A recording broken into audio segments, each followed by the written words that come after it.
যে আমি এটা চুলাতে বসাইছি, দেখছেন চুলায় বসানো, চুলাতে বসানোর পর কত সুন্দর লাগতেছে। ওয়াও, সেই সুন্দর লাগতেছে। ওয়াও, সেই সুন্দর। অনেক সুন্দর। আমি আপনাদেরকে রুটি বানিয়ে তারপর দেখাবো। খোদাফেজ। আসসালামু আলাইকুম আপুরা ভাইয়ারা, আশা করি সবাই ভালো আছেন।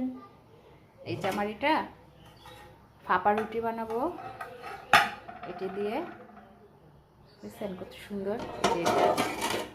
এটার মধ্যে পানি দিয়ে দিছি, এটা বসাতে হয়, যেটা বসাতে হয় এটার মধ্যে পানি দিছি, পানি দেখছেন, পানি পানি দিছি। তারপরে এই যে ঢাকনা, এটা সেই সুন্দর, সুন্দর না? অনেক সুন্দর, অনেকটা বড়। এটা আমার দুবার থেকে আনা,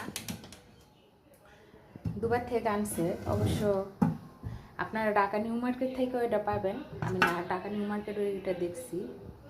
আপনারা আনলে মোমো বানাতে পারবেন, তারপরে ভাপ জাতীয় যা জিনিসগুলো আছে তার সবই করতে পারবেন। তাহলে আশা করি আমার জিনিসটা খুব সুন্দর লাগবে। তারপর রুটি বানাই আবার দেখাবো। আল্লাহ হাফেজ। আসসালামু আলাইকুম বন্ধুরা, দেখতে পারতেছেন আটা নিচ্ছি আমি। এখন গরম পানির বাপি রুটি বানাবো, সেই জন্যই আটা নিচ্ছি। গরম পানির ভাপ দিয়ে রুটিগুলা আমি একটু বেশি বানাবো, যেহেতু আমার ফ্যামিলিতে মানুষ আমরা একটু বেশি। তো নিলাম, আটা নিয়ে নিলাম,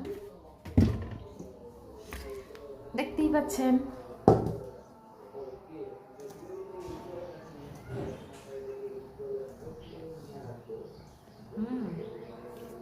সেই সুন্দর আটাটি।